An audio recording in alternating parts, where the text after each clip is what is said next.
12 साला इकबाल मसीह का कत्ल मुरीद के में बंदूक की गोली से हुआ। ये 16 अप्रैल 1995 और ईस्टर की रात थी। इकबाल साइकिल पर मार्केट से वापस आ रहा था जब चलती गाड़ी से उस पर हमला हुआ। आज तक ये मामला जेरे बहस है कि इकबाल को किसने मारा। सैम चैनल के प्यारे व्यूअर्स, मैं हूं सैमी चौधरी और ये कहानी है इकबाल की। इकबाल कौन था, उसके बारे में बहुत कम लोग जानते हैं। इकबाल के बारे में जानने के लिए इस वीडियो को शुरू से आखिर तक जरूर देखिएगा।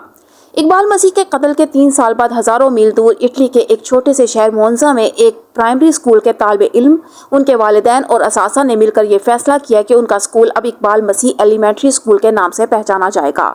उनके सामने कई नाम रखे गए थे, जिनमें साइंसदान भी थे और तारीखी शख्सियात भी, लेकिन इकबाल मसीह की कहानी पर हर एक के दिल को लगी। नाम तय हो जाने के बाद उस वक्त के बच्चों ने एक रिसाला निकाला जिसमें उन्होंने इकबाल की जिंदगी की तस्वीर और अल्फाज के जरिए बयान किया।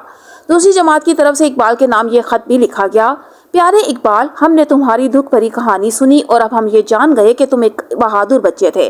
तुम सारे बच्चों के हकूक के लिए लड़े, लेकिन तुम बदकिस्मत भी थे। हम तुम्हें याद रखने के लिए कुछ करना चाहते हैं। हम अपने स्कूल को तुम्हारा नाम देना चाहते हैं। हम तुमसे वादा करते हैं कि तुम्हारा ये स्कूल हर एक के लिए अमन और इंसाफ का गहवारा होगा।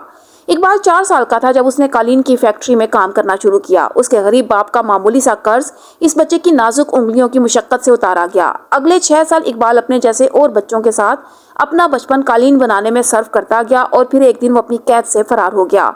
उस वक्त वो 10 साल का था। उसको BLLF की तंजीम ने पनाह दी और उनके साथ उसने बच्चों की जबरी मुशक्कत के खिलाफ कई फोरम्स पर बात की। वो अमेरिका और स्वीडन तक कॉन्फ्रेंसेस में शरीक हुआ और उसे बैनुल अक़वामी अवार्ड्स भी मिले। इकबाल एक छोटा सा हीरो बन गया। छोटा सा कद, कमजोर जिसामत, मगर जिंदगी से भरपूर मुस्कुराहट और चमकती हुई आंखें। इकबाल आज़ाद था, लेकिन उसकी आज़ादी उससे जल्द छिनने वाली थी। इटली में कई स्कूलों का नाम इकबाल मसीह के नाम पर रखा गया है, लेकिन कहा जाता है कि मोन्जा का यह स्कूल उन सब में पहला है। इस स्कूल की प्रिंसिपल ने इस बात को यकीनी बनाया है कि इकबाल सिर्फ स्कूल का नाम ना हो बल्कि उसकी शनाख्त भी हो। हर सुबह 200 बच्चे इस स्कूल में दाखिल होते हैं और सबसे पहले वो इस्तकबालिया पर लगी इकबाल मसीह की खूबसूरत पोर्ट्रेट को देखते हैं जो एक इतालवी आर्टिस्ट ने स्कूल को तोहफे में पेश की। वो सिर्फ इकबाल का नाम और चेहरा नहीं पहचानते बल्कि उसकी जिंदगी की कहानी से भी वाकिफ हैं। यही नहीं, उनको ये भी समझ है कि उनका इकबाल की कहानी से क्या रिश्ता है। अपने जैसे दूसरे बच्चों की जिंदगी की मजबूरियां पहचानना, उनके लिए दिल में हसासियत पैदा करना, यही सब उनकी तालीम का हिस्सा है। इस स्कूल में 3री जमात की बच्चियों ने कहा, इकबाल हमारी तरह का एक बच्चा था, लेकिन उसके हाथों में कलम और पेंसिल के बजाय काम के औजार थे। वह कालीन बनाने का काम करता था और उसको कभी कभी सख्त सजाएं भी मिलती थीं। उसकी छोटी सी उंगलियां जख्मी हो जाया करती थीं। इकबाल और उसके साथ काम करने वाले बच्चे स्कूल जाना चाहते थे। वो सब कुछ करना चाहते थे जो हम हर रोज यहाँ स्कूल में करते हैं। इकबाल की कहानी के नाम से एक इतालवी राइटर फ्रांसिस्को आदमो ने बच्चों के लिए एक नॉवल लिखा जिसमें इकबाल की जिंदगी का सफर कुछ हकाइक और कुछ अफसानवी अंदाज में असली और तस्वराती किरदार के साथ बड़े दिलचस्प अंदाज में बयान किया गया है। ये किताब जब छपी तो हैरानकुन हद तक मकबूल हो गई और कई स्कूलों में पढ़ाई जाने लगी। अब ये इटली की हर बड़ी पब्लिक लाइब्रेरी में मौजूद है। किताब में इकबाल को कालीन बनाने की फैक्ट्री में झूठ बोलकर लाया जाता है जहां उसे कैद कर लिया जाता है। वहां कारखाने में उसे और बच्चे भी मिलते हैं जिनके वालिदैन फैक्ट्री के मालिक के मकरूज हैं। वो सब साथ रहते हैं, साथ ही काम करते हैं और शुरू की हिचकिचाहट के बाद उनकी दोस्ती हो जाती है। उनका जालिम मालिक उनके साथ सख्तियां करता है, बच्चे सहम कर बर्दाश्त कर लेते हैं, लेकिन इकबाल की आंखों की चमक उनको इस बात पर कायल कर देती है कि वो अपनी जिंदगी बदल सकते हैं। किताब के एक हिस्से में इकबाल एक फातिमा नामी बच्ची को अपना राजदार बनाता है। तुम एक राज रख सकती हो फातिमा, इकबाल ने आहिस्ता से कहा। क्यों नहीं, तुमने मुझे क्या समझ रखा है, फातिमा बोली। तो फिर तुम ये जान लो कि हम एक दिन आज़ाद हो जाएंगे, यकीन कर लो। लेकिन कैसे इकबाल, तुम ही ने तो कहा था कि कर्ज पूरा उतारना नामुमकिन है। वो तो है, लेकिन हम कर्ज उतार कर नहीं आज़ाद होंगे, फिर हम यहाँ से भाग जाएंगे। तुम पागल हो। असल जिंदगी की मानिक किताब में भी इकबाल अपनी गुलामी से भागकर आज़ाद होने में कामयाब हो जाता है और अपनी आज़ादी के अगले 2 साल दूसरे बच्चों के हकूक और उनकी आज़ादी की जंग में गुजार देता है। किताब के आखिर में भी इकबाल का अंजाम हकीकत से मुशाबियत रखता है। 2015 में इसी किताब पर मबनी बच्चों के लिए एक एनिमेशन फिल्म बनी जिसका नाम है इकबाल, एक निडर बच्चे की कहानी।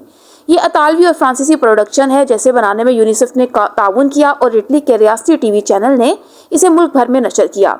ये एक लाजवाब फिल्म है जो दिल को छू लेती है और देखने के कई दिन बाद तक इसका असर कायम रहता है। लेकिन फिल्म बनाने वालों ने अपनी कहानी के इख्तिताम में इकबाल को मरने नहीं दिया। फिल्म देखने वाले बच्चे कैसे इस नाइंसाफी को तस्लीम करेंगे कि उनका इतना कम उम्र बहादुर हीरो इस बेदर्दी से मारा गया। कभी कभार लियाकत जावेद को भी अपने बच्चों के पूछते हुए इसी सवाल से निपटना पड़ता है। लियाकत मंगा मंडी में ईंटों के भट्टे पर अपने अब्बा के साथ जबरी मुशक्कत करते थे जब इकबाल अपनी रिहाई पाकर BLF के दफ्तर वहां आया करता था। वो बताती हैं, इकबाल हमारे भट्टे पर आया करता था, हमारी लगभग एक ही उम्र होगी, मुझे उससे बातें करना बहुत अच्छा लगता था। लियाकत जावेद ने बताया कि इकबाल बड़ी बड़ी बातें करता था, उसके बहुत सारे ख्वाब थे। आज भी लियाकत को वो दिन याद है जब मीनारे पाकिस्तान के साए तले जबरी मुशक्कत और बच्चों की मजदूरी के खिलाफ एक जलसा हुआ। लियाकत और उसके दोस्तों ने स्टेज पर गाना गाया, लेकिन जलसे का असली सितारा इकबाल था, जिसकी जोश भरी तकरीर ने लियाकत जैसे दीगर मजदूर बच्चों को गहरा असर छोड़ दिया। लियाकत आज भी अपने बच्चों को इकबाल की बरसी पर उसकी कब्र पर ले जाते हैं, वहाँ मोमबत्तियां और फूल भी सजाते हैं, लेकिन इकबाल की मौत किन हालात में वाक़या हुई ये समझाने की उनमें हिम्मत नहीं होती। वो खुद 15 साल के थे जब इकबाल का कत्ल हुआ। उस वक्त इस सानिया का हम बच्चों पर सबसे बड़ा असर ये था कि हम जो पहले ही इस कदर खौफ में जीते थे, इस खौफ में इजाफा हो गया। बॉन्डेड लेबर में जो मालिक का खौफ होता है वो जहनी नशोनुमा के आड़े आ जाता है। हम हर वक्त खौफजदा रहते थे और इकबाल की वजह से हमारी जो थोड़ी बहुत उम्मीद जागी थी उसका इतना शदीद धचका लगा कि मैं बयान नहीं कर सकता। खौफ और डर अपनी जगह, लेकिन लियाकत ने इकबाल के ख्वाब को उसके साथ दफन नहीं होने दिया। लियाकत ने 10 साल भट्टे पर काम किया, लेकिन साथ साथ स्कूल जाना नहीं छोड़ा। बाद में उन्होंने फॉरमैन क्रिश्चियन कॉलेज से डिग्री भी हासिल की, जबकि वो इनके घर से 50 किलोमीटर के फासले पर था और आना जाना आसान नहीं था। इकबाल के मरने के 2 साल बाद लियाकत ने मैट्रिक का इम्तिहान दिया और अपनी तालीम जारी रखते हुए भट्टे से जुड़े खानदानों के बच्चों को पढ़ाना शुरू कर दिया। इस वक्त लगभग 4000 करीब बच्चे उन स्कूल्स में पढ़ रहे हैं, लेकिन इस गुलामी की जिंदगी से लेकर यहाँ तक का सफर लंबा और कठिन था। 2005 में लियाकत इस काबिल हुए कि उन्होंने अपने भट्टे के मालिक को 23,000 रुपये देकर अपने बाप का 30 साल कर्ज अदा कर दिया और आज कुछ सालों बाद लियाकत ने अपने भाइयों का बचा हुआ कर्ज भी पूरा उतार दिया।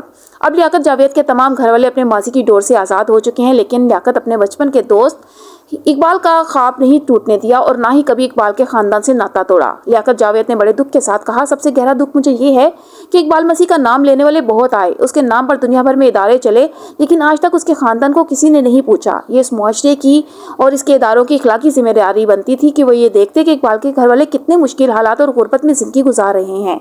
लियाकत जावेद हर साल 16 अप्रैल को इकबाल के खानदान के साथ मिलकर उसकी याद को जिंदा रखते हैं और एक बच्चे की छोटी सी जिंदगी की मुरझाती हुई यादों में दोबारा जिंदगी के रंग भरते हैं।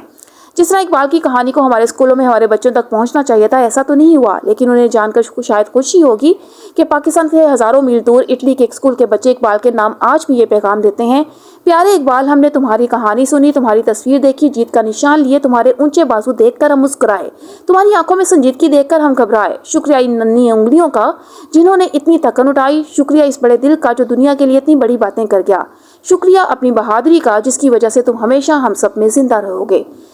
प्यारे व्यूअर्स, ये थी इकबाल की कहानी। उम्मीद है आपको ये कहानी अच्छी लगी होगी और आज से पहले आपने ये वीडियो पहले कभी नहीं देखी होगी। चैनल को सब्सक्राइब करना, वीडियो को लाइक और शेयर करना मत भूलिएगा। इसके साथ ही अपनी होस्ट सैमी चौधरी को इजाज़त दीजिए। अल्लाह हाफ़िज़।